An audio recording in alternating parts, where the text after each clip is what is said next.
ഈശോമിശിഹായ്ക്ക് സ്തുതിയായിരിക്കട്ടെ. Lumen Cristo 101 ദിവസം കൊണ്ട് ബൈബിൾ പുതിയ നിയമം വായിച്ചു തീർക്കുന്ന വചന പദ്ധതിയിലേക്ക് ഏവർക്കും സ്വാഗതം. ഇന്ന് 12-ാം ദിവസം. വിശുദ്ധ മത്തായി എഴുതിയ സുവിശേഷം 20-21 അധ്യായങ്ങൾ നാം ഇന്ന് വായിക്കുന്നു. ഈ അധ്യായങ്ങളിൽ ദൈവം എല്ലാവരെയും ഒരേപോലെ സ്നേഹിക്കുന്നുവെന്നും അവിടുത്തെ രാജ്യത്തിൽ വലിപ്പത്തിന്റെ മാനദണ്ഡം ശുശ്രൂഷ ആണെന്നും യേശു പഠിപ്പിക്കുന്നു.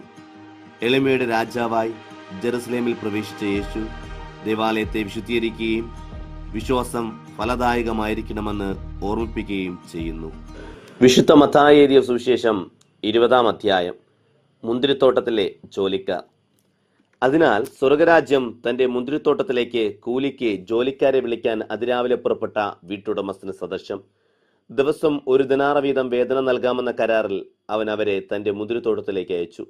ഏകദേശം 3-ാം മണിക്കൂറിൽ അവൻ പുറത്തേക്ക് ഇറങ്ങിയപ്പോൾ ചിലർ ചന്തസ്ഥലത്ത് അലസരായി നിൽക്കുന്നത് കണ്ട് അവരോട് പറഞ്ഞു, നിങ്ങളും മുന്തിരിത്തോട്ടത്തിലേക്ക് ചെല്ലുവിൻ, ന്യായമായ വേതനം നിങ്ങൾക്ക് ഞാൻ തരാം. അവരും പോയി. വീണ്ടും ഏകദേശം 6-ാം മണിക്കൂറിലും 9-ാം മണിക്കൂറിലും പുറത്തേക്ക് ഇറങ്ങിയപ്പോഴും അവൻ ഇതുപോലെ തന്നെ ചെയ്തു. ഏകദേശം 11-ാം മണിക്കൂറിൽ അവൻ പുറത്തേക്ക് ഇറങ്ങിയപ്പോഴും അവിടെ ചിലർ നിൽക്കുന്നത് കണ്ട് അവരോട് ചോദിച്ചു, നിങ്ങൾ ദിവസം മുഴുവൻ അലസരായി നിൽക്കുന്നത് എന്ത്? ഞങ്ങളെ ആരും വേലയ്ക്ക് വിളിക്കാത്തത് കൊണ്ട് എന്ന് അവർ മറുപടി നൽകി. അവൻ പറഞ്ഞു, നിങ്ങളും മുന്തിരിത്തോട്ടത്തിലേക്ക് ചെല്ലുവിൻ. വൈകുന്നേരമായപ്പോൾ മുന്തിരിത്തോട്ടത്തിന്റെ ഉടമസ്ഥൻ കാര്യസ്ഥനോട് പറഞ്ഞു, ജോലിക്കാരെ വിളിച്ച് അവസാനത്തെ ആളുകൾക്ക് തുടങ്ങി ആദ്യത്തെ ആളുകൾക്ക് വരെ കൂലി കൊടുക്കുക. 11-ാം മണിക്കൂറിൽ വന്നവർക്ക് ഓരോ ദിനാറ വീതം ലഭിച്ചു. തങ്ങൾക്ക് കൂടുതൽ ലഭിക്കുമെന്ന് ആദ്യം വന്നവർ വിചാരിച്ചു. എന്നാൽ അവർക്കും ഓരോ ദിനാറ തന്നെ കിട്ടി. അത് വാങ്ങുമ്പോൾ അവർ വീട്ടുടമസ്ഥനെതിരെ പിറുപിറുത്തു, ഈ അവസാനത്തെ ആളുകൾ 1 മണിക്കൂറേ ജോലി ചെയ്തുള്ളൂ, എന്നിട്ടും ദിവസത്തിന്റെ ഭാരവും ചൂടും സഹിച്ച ഞങ്ങളോട് അവരെ നീ തുല്യരാക്കിയില്ലേ? അവൻ അവരിൽ ഒരുവനോട് മറുപടി പറഞ്ഞു, സ്നേഹിത, ഞാൻ നിന്നോട് ഒരു അനീതിയും ചെയ്യുന്നില്ല. 1 ദിനാറയ്ക്കല്ലേ നീ എന്നോട് സമ്മതിച്ചിരുന്നത്? നിനക്കുള്ളത് വാങ്ങിക്കൊണ്ട് പൊയ്ക്കൊള്ളുക. നിനക്കെന്ന പോലെ അവസാനത്തെ ആൾക്കും കൊടുക്കാൻ ഞാൻ ഇച്ഛിക്കുന്നു. എനിക്കുള്ളവ കൊണ്ട് ഞാൻ ഇച്ഛിക്കുന്നത് ചെയ്യാൻ എനിക്ക് പാടില്ലെന്നോ? ഞാൻ നല്ലവനായതുകൊണ്ട് നീ എന്തിന് അസൂയപ്പെടുന്നു? ഇപ്രകാരം പിമ്പന്മാർ മുമ്പന്മാരും മുമ്പന്മാർ പിമ്പന്മാരുമാകും. പീഡാനുഭവവും ഉത്ഥാനവും. 3-ാം പ്രവചനം. യേശു ജെറുസലേമിലേക്ക് കയറുമ്പോൾ 12 ശിഷ്യന്മാരെ മാത്രം കൂടെ കൊണ്ടുപോയി. വഴിയിൽ വെച്ച് അവരോട് അരുളി ചെയ്തു, ഇതാ നാം ജെറുസലേമിലേക്ക് കയറുന്നു. മനുഷ്യപുത്രൻ പുരോഹിത പ്രമുഖന്മാർക്കും നിയമജ്ഞർക്കും ഏൽപ്പിക്കപ്പെടും. അവർ അവനെ മരണത്തിന് വിധിക്കും. അവർ അവനെ പരിഹസിക്കാനും പ്രഹരിക്കാനും ക്രൂശിക്കാനുമായി ജനതകൾക്ക് ഏൽപ്പിച്ചു കൊടുക്കും. എന്നാൽ 3-ാം ദിവസം അവൻ ഉയർപ്പിക്കപ്പെടും. സബദിപുത്രന്മാരുടെ അഭ്യർത്ഥന. അപ്പോൾ സബദിപുത്രന്മാരുടെ അമ്മ തന്റെ പുത്രന്മാരുടെ കൂടെ വന്ന് മുട്ടുകുത്തി അവനോട് എന്തോ യാചിച്ചു. അപ്പോൾ അവൻ അവളോട് ചോദിച്ചു, നീ എന്താണ് ആഗ്രഹിക്കുന്നത്? അവൾ പറഞ്ഞു, നിന്റെ രാജ്യത്തിൽ എൻ്റെ ഈ 2 പുത്രന്മാരിൽ ഒരുവൻ നിന്റെ വലതുവശത്തും അവൻ ഇടതുവശത്തും ഇരിക്കുന്നതിന് കൽപ്പിക്കണമേ. യേശു മറുപടി നൽകി, നിങ്ങൾ ചോദിക്കുന്നത് എന്താണെന്ന് നിങ്ങൾ അറിയുന്നില്ല. ഞാൻ കുടിക്കാൻ പോകുന്ന പാനപാത്രം കുടിക്കാൻ നിങ്ങൾക്ക് കഴിയുമോ? അവർ പറഞ്ഞു, ഞങ്ങൾക്ക് കഴിയും. അവൻ അവരോട് പറഞ്ഞു, എൻ്റെ പാനപാത്രം തീർച്ചയായും നിങ്ങൾ കുടിക്കും. എന്നാൽ എൻ്റെ വലതുവശത്തും ഇടത്തുവശത്തും ഇരിക്കാനുള്ള വരം നിങ്ങൾക്ക് നൽകേണ്ടത് ഞാനല്ല. അത് ആർക്കു വേണ്ടി എൻ്റെ പിതാവിൽ ഒരുക്കപ്പെട്ടിരിക്കുന്നുവോ അവർക്കുള്ളതാണ്. ഇത് കേട്ടപ്പോൾ ബാക്കി 10 പേർക്കും ആ 2 സഹോദരന്മാരോട് അമർഷം തോന്നി. എന്നാൽ യേശു അവരെ അടുത്ത് വിളിച്ച് ഇപ്രകാരം പറഞ്ഞു, ജനതകളുടെ ഭരണകർത്താക്കൾ അവരുടെ മേൽ യജമാനത്വം പുലർത്തുമെന്നും അവരുടെ പ്രമാണികൾ അവരുടെ മേൽ അധികാരം പ്രയോഗിക്കുമെന്നും നിങ്ങൾക്കറിയാമല്ലോ. എന്നാൽ നിങ്ങളുടെ ഇടയിൽ അങ്ങനെയാകരുത്. നിങ്ങൾ വലിയവനാകാൻ ആഗ്രഹിക്കുന്നവൻ നിങ്ങളുടെ ശുശ്രൂഷകനും നിങ്ങളിൽ ഒന്നാമനാകാൻ ആഗ്രഹിക്കുന്നവർ നിങ്ങളുടെ ദാസനുമായിരിക്കണം. മനുഷ്യപുത്രൻ ശുശ്രൂഷിക്കപ്പെടാനല്ല, പ്രത്യുത ശുശ്രൂഷിക്കാനും അനേകർക്ക് മോചനദ്രവ്യമായി സ്വജീവൻ കൊടുക്കാനും വന്നിരിക്കുന്ന പോലെ തന്നെ. അന്ധർക്ക് കാഴ്ച. അവൻ ജെറൂക്കയിൽ നിന്ന് യാത്ര പുറപ്പെട്ടപ്പോൾ വലിയൊരു ജനക്കൂട്ടം അവനെ അനുഗമിച്ചു.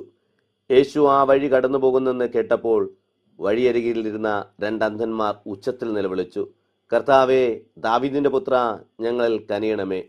എന്നാൽ മിണ്ടാതിരിക്കാൻ ജനക്കൂട്ടം അവരെ ശാസിച്ചു. അവരാകട്ടെ, കർത്താവേ, ദാവീദിന്റെ പുത്ര, ഞങ്ങളിൽ കനിയണമേ എന്ന് കൂടുതൽ ഉച്ചത്തിൽ നിലവിളിച്ചു പറഞ്ഞു. യേശു നിന്നു അവരെ വിളിച്ചു ചോദിച്ചു, ഞാൻ നിങ്ങൾക്ക് എന്ത് ചെയ്യണമെന്നാണ് നിങ്ങൾ ആഗ്രഹിക്കുന്നത്? അവർ പറഞ്ഞു, കർത്താവേ, ഞങ്ങളുടെ കണ്ണുകൾ തുറന്നു നീട്ടണം. യേശു ഉള്ളലിഞ്ഞ് അവരുടെ കണ്ണുകളിൽ സ്പർശിച്ചു. തൽക്ഷണം അവർക്ക് കാഴ്ച കിട്ടുകയും അവർ അവനെ അനുഗമിക്കുകയും ചെയ്തു. വിശുദ്ധ മത്തായി എഴുതിയ സുവിശേഷം 21-ാം അധ്യായം. ജെറുസലേമിലേക്ക് രാജകീയ പ്രവേശം. അവർ ജെറുസലേമിനെ സമീപിച്ച് ഒലിവുമലയിലെ ബെത്ഫഗയിലെത്തിയപ്പോൾ യേശു 2 ശിഷ്യന്മാരെ നിയോഗിച്ചയച്ചു. അവൻ അവരോട് പറഞ്ഞു, എതിരെ കാണുന്ന ഗ്രാമത്തിലേക്ക് പോകുവിൻ. അവിടെ ഒരു കഴുതയെയും അതിൻ്റെ അടുത്ത് കുട്ടിയെയും കെട്ടിയിരിക്കുന്നത് ഉടനെ നിങ്ങൾ കാണും. അവയെ അയച്ച് എൻ്റെ അടുക്കൽ കൊണ്ടുവരിക. ആരെങ്കിലും നിങ്ങളോട് എന്തെങ്കിലും ചോദിച്ചാൽ കർത്താവിന് അവയെ കൊണ്ട് ആവശ്യമുണ്ടെന്നും പറയുക. അവനുടനെ അവയെ വിട്ടുതരും. പ്രവാചകൻ വഴി പറയപ്പെട്ട വചനം പൂർത്തിയാകാനാണ് ഇത് സംഭവിച്ചത്. സിയോൻ പുത്രോട് പറയുക, ഇതാ നിന്റെ രാജാവ് വിനോദനായി കഴുതയുടെയും കഴുതക്കുട്ടിയുടെയും പുറത്ത് നിന്റെ അടുത്തേക്ക് വരുന്നു. ശിഷ്യന്മാർ പോയി യേശു കൽപ്പിച്ചതുപോലെ ചെയ്തു. അവർ കഴുതയും കഴുതക്കുട്ടിയും കൊണ്ടുവന്ന് അവയുടെ മേൽ വസ്ത്രങ്ങൾ വിരിച്ചു. അവൻ കയറിയിരുന്നു. ജനക്കൂട്ടത്തിൽ വളരെ പേർ വഴിയിൽ തങ്ങളുടെ മേലങ്കികൾ വിരിച്ചു. മറ്റു ചിലരാകട്ടെ വൃക്ഷങ്ങളിൽ നിന്ന് ചില്ലകൾ മുറിച്ച് വഴിയിൽ നിരത്തി.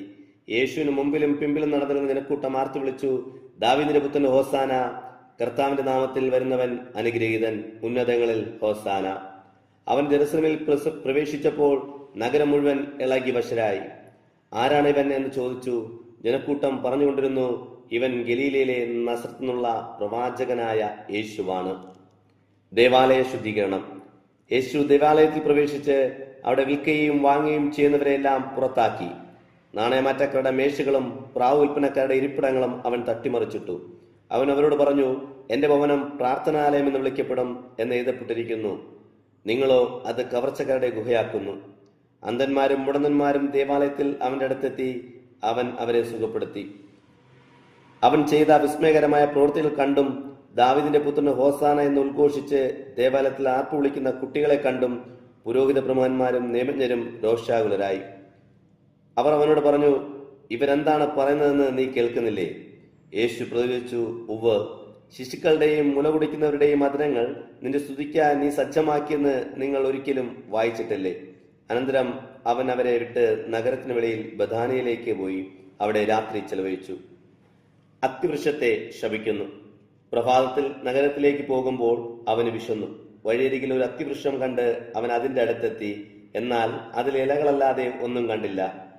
അവൻ അതിനോട് പറഞ്ഞു, ഇനി ഒരിക്കലും നിന്നിൽ ഫലമുണ്ടാകാതിരിക്കട്ടെ. ആ നിമിഷം തന്നെ ആ അത്തിവൃക്ഷം ഉണങ്ങിപ്പോയി.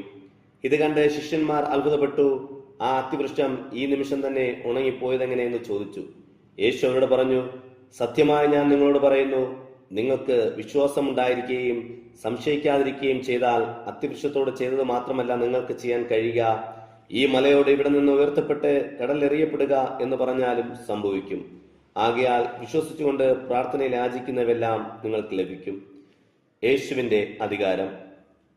അവൻ ദേവാലയത്തിലെത്തി പഠിപ്പിച്ചുകൊണ്ടിരിക്കുമ്പോൾ പുരോഹിത പ്രമുഖന്മാരും ജനപ്രമാണികളും അവനെ സമീപിച്ച് ചോദിച്ചു, എന്തധികാരത്തിലാണ് നീ ഇവയൊക്കെ ചെയ്യുന്നത്? നിനക്ക് ഈ അധികാരം നൽകിയത് ആരാണ്? യേശു അവരോട് മറുപടിയെ പറഞ്ഞു, ഞാനും നിങ്ങളോട് ഒരു കാര്യം ചോദിക്കട്ടെ. നിങ്ങൾ എന്നോട് ഉത്തരം പറഞ്ഞാൽ എന്തധികാരത്തിലാണ് ഞാൻ ഇവയൊക്കെ ചെയ്യുന്നത് നിങ്ങളോടൊന്ന് പറയാം. യോഹന്നാന്റെ ജ്ഞാനസ്നാനം എവിടെ നിന്നായിരുന്നു? സ്വർഗത്തിൽ നിന്നോ മനുഷ്യനിൽ നിന്നോ? അവരാകട്ടെ പരസ്പരം ആലോചിച്ചുകൊണ്ട് പറഞ്ഞു, സ്വർഗത്തിൽ നിന്ന് പറഞ്ഞാൽ പിന്നെ എന്തുകൊണ്ട് നിങ്ങൾ അവനെ വിശ്വസിച്ചില്ല എന്ന് അവൻ നമ്മോട് ചോദിക്കും. മനുഷ്യനിൽ നിന്ന് പറഞ്ഞാലോ നാം ജനക്കൂട്ടത്തെ ഭയപ്പെടുന്നു. എന്തെന്നാൽ എല്ലാവരും യോഹന്നാനെ ഒരു പ്രവാചകനായി പരിഗണിക്കുന്നു. അതിനാൽ അവർ യേശുവിനോട് മറുപടി പറഞ്ഞു, ഞങ്ങൾക്കറിഞ്ഞുകൂടാ. അപ്പോൾ അവൻ പറഞ്ഞു, എന്തധികാരത്തിലാണ് ഞാൻ ഇവയെല്ലാം ചെയ്യുന്നതെന്ന് ഞാനും നിങ്ങളോട് പറയുന്നില്ല. 2 പുത്രന്മാരുടെ ഉപമ. നിങ്ങൾക്ക് എന്തു തോന്നുന്നു? ഒരു മനുഷ്യന് 2 പുത്രന്മാരുണ്ടായിരുന്നു. അവൻ ഒന്നാമന്റെ അടുത്ത് ചെന്ന് പറഞ്ഞു, മകനെ പോയി ഇന്ന് മുന്തിരിത്തോട്ടത്തിൽ ജോലി ചെയ്യുക. അവൻ മറുപടി പറഞ്ഞു, എനിക്ക് മനസ്സില്ല. എന്നാൽ പിന്നീട് മനസ്സ് മാറി അവൻ പോയി. അവൻ രണ്ടാമന്റെ അടുത്ത് ചെന്ന് ഇതുപോലെ തന്നെ പറഞ്ഞു. അവൻ പറഞ്ഞു, ഞാൻ പോകാം പിതാവേ. പക്ഷേ അവൻ പോയില്ല. ഈ 2 പേരിൽ ആരാണ് പിതാവിന്റെ ഇഷ്ടം നിറവേറ്റിയത്? അവർ പറഞ്ഞു, ഒന്നാമൻ. യേശു പറഞ്ഞു, സത്യമായി ഞാൻ നിങ്ങളോട് പറയുന്നു, ചുങ്കക്കാരും വേശ്യകളുമായിരിക്കും നിങ്ങൾക്ക് മുൻപേ സ്വർഗരാജ്യത്തിൽ പ്രവേശിക്കുന്നത്. എന്തെന്നാൽ യോഹന്നാൻ നീതിമാർഗത്തിലൂടെ നിങ്ങളെ സമീപിച്ചു, നിങ്ങൾ അവനെ വിശ്വസിച്ചല്ല. എന്നാൽ ചുങ്കക്കാരും വേശ്യകളും അവനെ വിശ്വസിച്ചു. നിങ്ങൾ അത് കണ്ടിട്ടും അവനെ വിശ്വസിക്കത്തക്ക വിധം പിന്നീട് മനസ്സ് മാറ്റിയില്ല. മുന്തിരിത്തോട്ടത്തിലെ കൃഷിക്കാരുടെ ഉപമ. മറ്റൊരു ഉപമ കേട്ടുകൊള്ളുക. വീട്ടുടമസ്ഥനായ ഒരു മനുഷ്യൻ മുന്തിരിത്തോട്ടം നട്ടുപിടിപ്പിച്ചു. അതിനു ചുറ്റും വേലി കെട്ടി അതിൽ മുന്തിരിച്ചക്ക് സ്ഥാപിക്കുകയും ഗോപുരം നിർമ്മിക്കുകയും ചെയ്തു. അനന്തരം അത് കൃഷിക്കാരെ ഏൽപ്പിച്ചിട്ട് അവൻ യാത്ര പോയി. വിളവെടുപ്പ് കാലം വന്നപ്പോൾ അവൻ ഫലങ്ങൾ ശേഖരിക്കാൻ ഭൃത്യന്മാരെ കൃഷിക്കാരുടെ അടുത്തേക്ക് അയച്ചു. എന്നാൽ കൃഷിക്കാർ ഭൃത്യന്മാരെ ഒരുവനെ പിടിച്ച് അടിക്കുകയും മറ്റൊരുവനെ കൊല്ലുകയും വേറൊരുവനെ കല്ലെറിയുകയും ചെയ്തു. വീണ്ടും അവൻ ആദ്യത്തിൽ കൂടുതൽ ഭൃത്യന്മാരെ അയച്ചു. അവരോടും കൃഷിക്കാർ അപ്രകാരം തന്നെ പ്രവർത്തിച്ചു. ഏറ്റവും ഒടുവിൽ എൻ്റെ പുത്രനെ അവർ ബഹുമാനിക്കുമെന്ന് പറഞ്ഞ് അവൻ സ്വപുത്രനെ അവരുടെ അടുത്തേക്ക് അയച്ചു. പുത്രനെ കണ്ടപ്പോൾ കൃഷിക്കാർ പരസ്പരം പറഞ്ഞു, ഇവനാണ് അവകാശി, വരുവിൻ, നമുക്കിവനെ കൊന്ന് അവകാശം കരസ്ഥമാക്കാം. അവർ അവനെ പിടിച്ച് മുന്തിരിത്തോട്ടത്തിന് വെളിയിലേക്ക് എറിഞ്ഞ് കൊന്നുകളഞ്ഞു. ആകയാൽ മുന്തിരിത്തോട്ടത്തിന്റെ ഉടമസ്ഥൻ വരുമ്പോൾ അവർ ആ കൃഷിക്കാരനോട് എന്തു ചെയ്യും? അവർ പറഞ്ഞു, അവൻ ആ ദുഷ്ടരെ നിഷ്ഠൂരമായി നശിപ്പിക്കുകയും യഥാകാലം ഫലങ്ങൾ കൊടുക്കുന്ന മറ്റു കൃഷിക്കാരെ അതേൽപ്പിക്കുകയും ചെയ്തു. യേശു അവരോട് പറഞ്ഞു, പണിക്കാർ ഉപേക്ഷിച്ച് കളഞ്ഞ കല്ല് തന്നെ മൂലക്കല്ലായിത്തീർന്നു. ഇത് കർത്താവിന്റെ പ്രവൃത്തിയാണ്, നമ്മുടെ ദൃഷ്ടികൾക്ക് ഇത് അത്ഭുതകരമായിരിക്കുന്നു എന്ന് വിശുദ്ധലേഖനങ്ങൾ നിങ്ങൾ ഒരിക്കലും വായിച്ചിട്ടില്ലേ? അതുകൊണ്ട് ഞാൻ നിങ്ങളോട് പറയുന്നു, ദൈവരാജ്യം നിങ്ങളിൽ നിന്നെടുക്കപ്പെട്ട് ഫലങ്ങൾ പുറപ്പെടുവിക്കുന്ന ജനതയ്ക്ക് നൽകപ്പെടും. ഈ കല്ലിൽ വീഴുന്നവൻ തകർക്കപ്പെടും. ഇത് ആരുടെ മേൽ വീഴുന്നുവോ അത് അവനെ ധൂളിയാക്കും. പുരോഹിത പ്രമുഖന്മാരും പരിസേയരും അവന്റെ ഉപമകൾ കേട്ടപ്പോൾ അവൻ തങ്ങളെപ്പറ്റിയാണ് സംസാരിക്കുന്നതെന്ന് മനസ്സിലാക്കി. അവർ അവനെ പിടികൂടാൻ നോക്കിയെങ്കിലും ജനക്കൂട്ടത്തെ ഭയപ്പെട്ടു. കാരണം അവർ അവനെ ഒരു പ്രവാചകനായി പരിഗണിച്ചിരുന്നു. ഇന്നത്തെ വായന ഇവിടെ സമാപിക്കുമ്പോൾ അധികാരമല്ല, മറിച്ച് മറ്റുള്ളവർക്കായി സ്വയം സമർപ്പിക്കുന്ന വിനയമാണ് ഒരു ക്രിസ്തു ശിഷ്യന് വേണ്ടത്. നമ്മുടെ ജീവിതം ദൈവത്തിന് പ്രിയപ്പെട്ട ഫലങ്ങൾ നൽകുന്നതാകട്ടെ. ദൈവത്തിന് മഹത്വം.